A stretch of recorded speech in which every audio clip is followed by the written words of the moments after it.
All right, so welcome. What we're going to be discussing today is we've been asked to look at doing some keyword clustering, and I thought we could use OpenAI's embeddings. And the reason why is they've recently reduced the cost of these embeddings by about 99.8%. So they're very, very cheap. And so what we'll be doing is having a look at OpenAI's word vector embeddings. We'll also be looking at how you can do a exhaustive search on some clustering. And trying to find patterns within your data. So the first couple of things that we're going to sort of point out to you is you'll get provided a Google Colab script, and in that Google Colab script I've just downloaded some matching terms of from Ahrefs, but you could get keyword data from anywhere. And so what we're going to be doing is we need to have a couple of packages installed, such as scikit-learn, NumPy, Plotly, OpenAI, and pandas. And then what you'll need to do is put your OpenAI key in here, and be very careful about sharing this kind of script with everyone because you should always keep your keys safe. We've got a couple of utility functions. So for example, get embedding is going to create an embedding for us. We've also got a custom scoring algorithm which uses something called the silhouette score, which is a way of analyzing different types of clusters. And then we've also got this final function here called search docs, which gets an embedding and then looks at a data frame and compares that to the existing embeddings, and then finds some, the top 10 most similar keywords. So the first thing that we do, and this code might change depending upon what you decide to do, is we list all of the CSVs in the current working directory, and we import those. So we read those in, we drop the duplicates, and then we create this df embedding npm.nan. So we assign nans to all the embedding columns, and then basically what we do is we loop through all of the keywords. So if I was to run this just briefly so you get a rough idea, and I'll just disable this last line here, and I'll run this for a bit, and you'll see that basically what's happening is we're going through and creating these vector embeddings specifically for all of these keywords. And so I'm just going to stop this running, and now I'm going to go down. So that could take, for example, 10 minutes or 5 minutes or 15 minutes, depending upon the size of the amount of keywords that you're entering into this. So for example, 4,000 keywords will take around 15 minutes. So let's assume we've done that and we've run that code.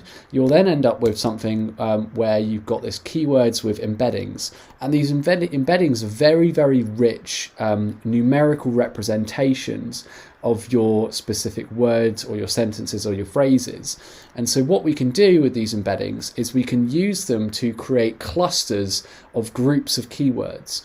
And so what we're doing at the moment is we're just basically taking the stringed version of that embedding and making it actually into a NumPy array. We're dropping any missing embeddings, and we're just keeping the embedding column. And now what you'll see is we have these rather long Python lists inside our embedding column. And they're actually quite large. So if I was to look at the first one, for example, you'll see that the first one, if we look at the embedding column, and let's go and just have a look at that. So you can see here the actual length of this is around 1,536. So there's 1,536 numbers per row. And what we're now going to do is we're now going to sort of take that single number and basically create a matrix. And you'll now see, if we look at the data frame, we've now got 1,536 columns by our 4,000 keywords that were originally in the system. Okay, cool. So what we want to do now is we want to run this piece of code, which is a way of doing an exhaustive search on a couple of different clustering algorithms that you might actually be interested in. So you can see, for example, we've got k-means, mini batch k-means, which works much larger sample sizes. You've got agglomerative clustering, dbScan, birch, and spectral clustering. And then we create something called a parameter grid. So you'll see different types of algorithms have different types of parameters. And what we're looking to do here is run for each algorithm, we want to run a grid search for that, and then we want to find the best models, the best scores, and all the models. And then essentially when you run this, you'll end up starting to get fitted folds for the individual algorithms. And so what you end up with will be something like a results data frame. And so you see here it's got the best model from each individual type of model that we selected. And if we go back up and have a look at this, you'll see that we've attached this custom scoring function to how the models are being viewed in terms of the score.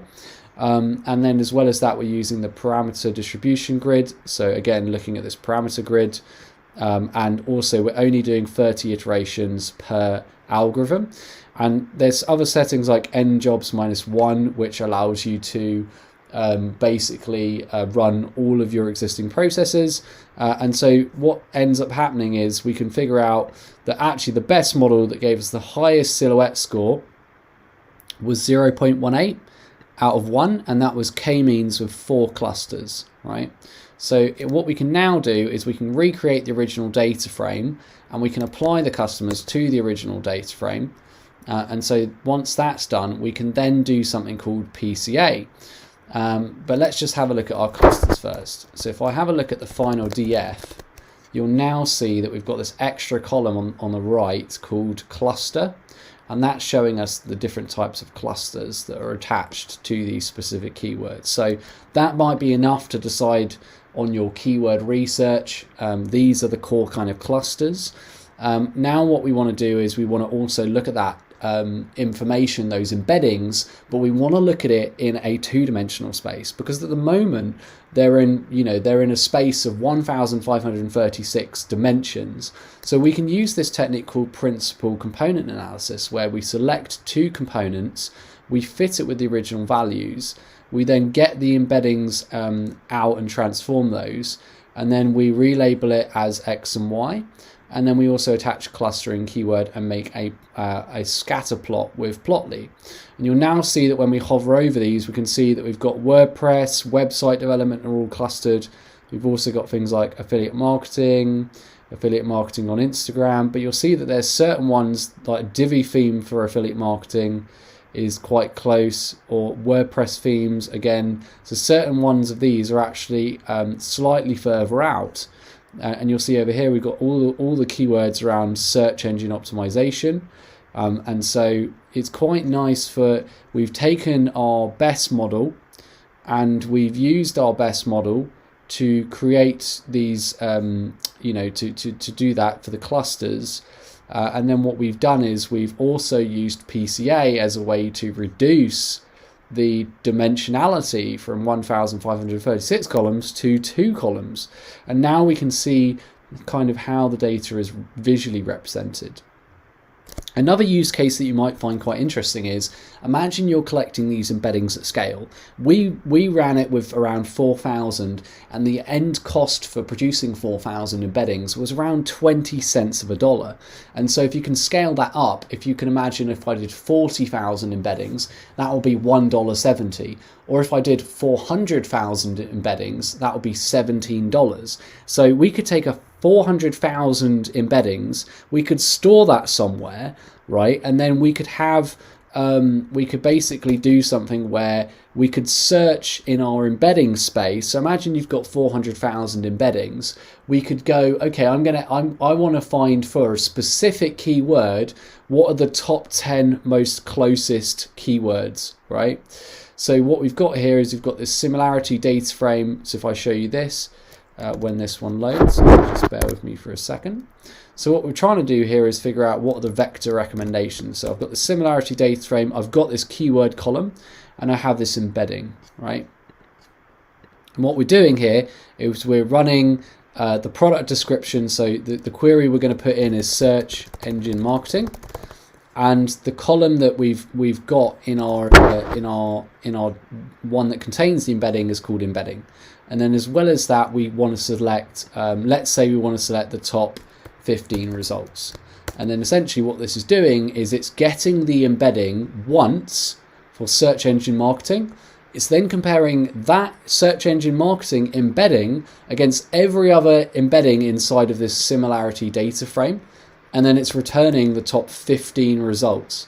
So you can see these results here are the most semantically close, the most close in numerical distance by cosine similarity.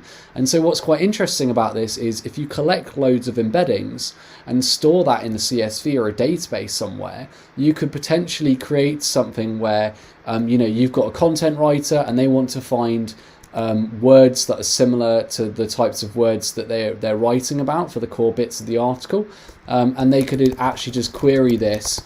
So I could put affiliate marketing in and I'll get different kinds of words out. So you can see it's telling us that we should be including affiliate marketing, maybe affiliate marketing advertising, affiliate marketing business. So this is a really good way of trying to figure out how you could find semantically close words that your content writers could write. And so I just thought I'd walk you through a couple of use cases. The first one we've got is kind of topical clustering that we're doing with a mixture of these clustering algorithms. We're then taking the best score from the silhouette score function and we're then assigning the labels based on that.